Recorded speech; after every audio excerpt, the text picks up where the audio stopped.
राजस्थान की इस पावन और वीर भूमि पर जब भी वीर महापुरुषों की गाथाओं का बखान किया जाता है तो वीर तेजाजी महाराज का नाम उन महान वीर महापुरुषों में प्रमुखता से लिया जाता है। तेजाजी महाराज को राजस्थान के प्रमुख लोक देवताओं में से एक माना जाता है। तेजाजी महाराज के भक्त बड़े ही प्रेम भाव और श्रद्धा के साथ इनकी पूजा अर्चना करते हैं। आज हम आपको तेजाजी महाराज यानी सांपों के देवता की उस वीर गाथा का बखान करने जा रहे हैं, जिसकी बात वीर तेजाजी महाराज के रूप में अपना नाम राजस्थान के इतिहास में स्वर्णिम अक्षरों में लिख गए। बस आप सभी भक्तों से इतनी ही गुजारिश है कि वीडियो को आखिर तक जरूर देखिएगा। वीडियो अगर पसंद आए तो वीडियो को लाइक जरूर करें और अगर आप हमारे चैनल पर नए मेहमान हैं तो आगे बढ़ने से पहले चैनल को सब्सक्राइब करने के साथ ही बेल आइकन को भी जरूर प्रेस कीजिएगा। लोक देवता तेजाजी महाराज का जन्म एक जाट घराने में हुआ था। इनका जन्म नागौर जिले में खरनाल गांव में ताहड़जी थिरराज और राम कंवर के घर माघ शुक्ल 14 विक्रम संवत 1130 अंग्रेजी कैलेंडर के अनुसार 29 जनवरी 1074 में हुआ था तथा उस खेत को तेजाजी का दोहरा नाम से भी जाना जाता है। तेजाजी महाराज के पिता गांव के मुखिया थे। बुजुर्ग उदयराज ने खरनाल पर कब्जा करके उसे अपनी राजधानी बना ली थी। खरनाल परगने में कुल 24 गांव आते थे। तेजाजी का जन्म खरनाल के धोलिया गोत्र के जाट कुलपति ताहड़देव के घर में 14 वार गुरु शुक्ल माघ सहस्त्र 130 को हुआ।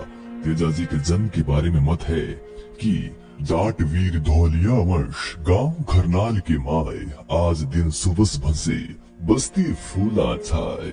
शुभ दिन 14 वार गुरु शुक्ल माघ पहचान सहस्त्र 130 में प्रकटे अवतारी ज्ञान। तेजाजी महाराज का विवाह बचपन में ही पनीर गांव में रायलमल जी की पुत्री पेमल के साथ हो गया था, किंतु शादी के कुछ ही समय बाद तेजाजी के पिता और पेमल के मामा में किसी बात को लेकर कहासुनी हो गई थी और वो कहासुनी बाद में इतनी बढ़ गई थी कि उन दोनों के बीच तलवारें तक चल गई थी, जिसमें पेमल के मामा की मौके पर ही मौत हो गई थी। इसी वजह से उनके विवाह की बात को उन्हें नहीं बताया गया। एक बार तेजाजी को उनकी भाभी ने तानों के रूप में ये बात उनसे कह दी थी, जिसके बाद तानों से त्रस्त होकर अपनी पत्नी पेमल को लेने के लिए तेजाजी अपनी घोड़ी लीलन पर सवार होकर अपने ससुराल पनेर गए। बीच रास्ते में ही तेजाजी को एक सांप आग में जलता हुआ मिला तो उन्होंने तुरंत ही अपनी लीलन घोड़ी से उतरकर उस सांप को आग में जलने से बचा लिया, किंतु वह सांप अपने जोड़े के बिछुड़ जाने की वजह से अत्यधिक क्रोधित हो गया था और तेजाजी को डसने लगा। तब तेजाजी ने उस सांप को खुद से डसने से रोकते हुए कहा कि हे सरपराज, मैं तो आपका जीवन बचाकर पुण्य का भागीदार बनना चाह रहा था, किंतु हे सरपराज, अगर आपको लगता है कि मैंने आपको आग से बचाकर कोई अधर्म का कार्य किया है तो मैं तेजा अग्नि को साक्षी मानकर आपको ये वचन देता हूँ कि अपने ससुराल जाकर पुनः इसी रास्ते वापस आऊंगा। आप मुझे उसी वक्त डस लेना। नागराज को इतना कहकर वीर तेजाजी महाराज ससुराल की ओर आगे बढ़े, किंतु ससुराल पहुंचते ही वहां किसी अज्ञानता की वजह से ससुराल पक्ष से उनकी अवज्ञा हो गई। नाराज और दुखी मन से तेजाजी जब अपने ससुराल से वापस लौटने लगे तो पेमल से उनकी प्रथम भेंट उसकी सहेली लाचा गुजरी के यहाँ हुई और उसी रात लाचा गुजरी की सारी गायें मेर की मीणा चुरा ली गई। लाचा की प्रार्थना पर वचनबद्ध होकर तेजाजी ने मीणा लुटेरों से संघर्ष करके गायें छुड़वाई।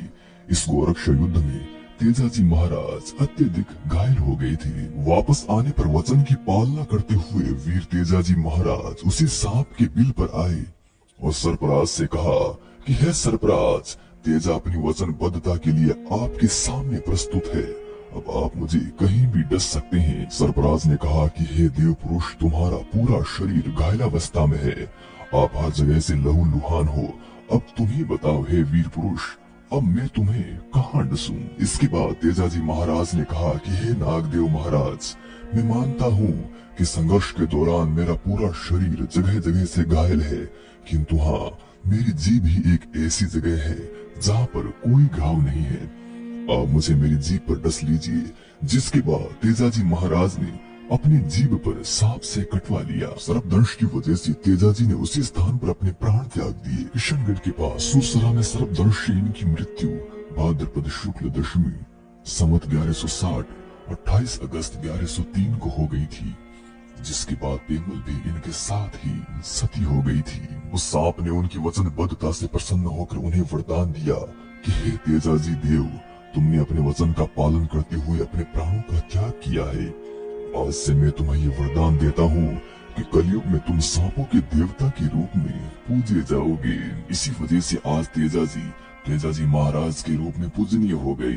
हर गांव ढाणी ढाणी में तेजाजी महाराज के देवरे या थान में उनकी तलवारधारी अश्वारोही मूर्ति के साथ नाग देवता की मूर्ति भी विराजमान रहती है। इन देवरों में सांप, बिच्छू या अन्य किसी जहरीले जानवर के काटने पर जहर चूस कर निकाला जाता है तथा तेजाजी की तांत बांधी जाती है, जिसके बाद कुछ ही क्षणों में उस जहर का असर धीमा पड़ जाता है। तेजाजी का जन्म धोलिया गोत्र के जाट परिवार में हुआ था।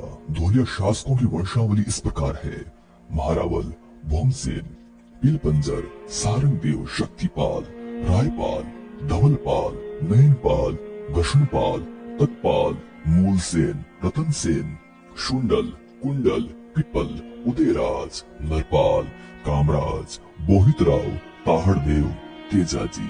वीर तेजा यानी तेजाजी एक राजस्थानी लोक देवता है। इन्हें शिवजी की प्रमुख 11 अवतारों में से एक माना जाता है और राजस्थान, मध्य प्रदेश, गुजरात, उत्तर प्रदेश और हरियाणा आदि राज्यों में देवता के रूप में पूजा जाता है। मानव विज्ञानी कहते हैं कि तेजाजी एक नायक थे जिन्होंने जाति व्यवस्था का विरोध किया। तेजाजी के निर्वाण दिवस भाद्रपद शुक्ल दशमी को प्रतिवर्ष तेजा दशमी के रूप में मनाया जाता है। तेजाजी के भारत देश में अनेकों मंदिर है। तेजाजी का मुख्य मंदिर करनाल में है। तेजाजी के प्रसिद्ध मंदिर राजस्थान, मध्य प्रदेश, उत्तर प्रदेश, गुजरात तथा हरियाणा में है। प्रसिद्ध इतिहासकार पीएन ओक का दावा है कि ताजमहल शिव मंदिर है, जिसका असली नाम तेजो महाले है। आगरा मुख्यतः जाटों की नगरी है। जाट समाज के लोग भगवान शिव जी को तेजाजी के नाम से जानते हैं। The illustrated weekly off India के जाट विशेषांक 28 जून 1971 के अनुसार जाट लोगों के तेजा मंदिर हुआ करते थे। अनेक शिवलिंगों में से एक तेजलिंग भी होता था, जिसके जाट लोग उपासक थे। श्री पीएन ओक अपनी पुस्तक Taj Mahal is a Hindu temple palace में 100 से भी अधिक प्रमाण एवं तर्क देकर दावा करते हैं कि ताजमहल वास्तव में शिव मंदिर है, जिसका असली नाम तेजो महाले है। तेजाजी महाराज का ये पावन वीडियो अगर आपको जरा भी अच्छा लगा हो तो वीडियो को लाइक जरूर करें और अपने दोस्तों के साथ शेयर करें। और ऐसे ही ऐतिहासिक और वीर महापुरुषों की महान गाथाओं से भरे अनसुने किस्से जानने के लिए हमारे चैनल को सब्सक्राइब भी जरूर कीजिएगा। जय हो तेजाजी महाराज की।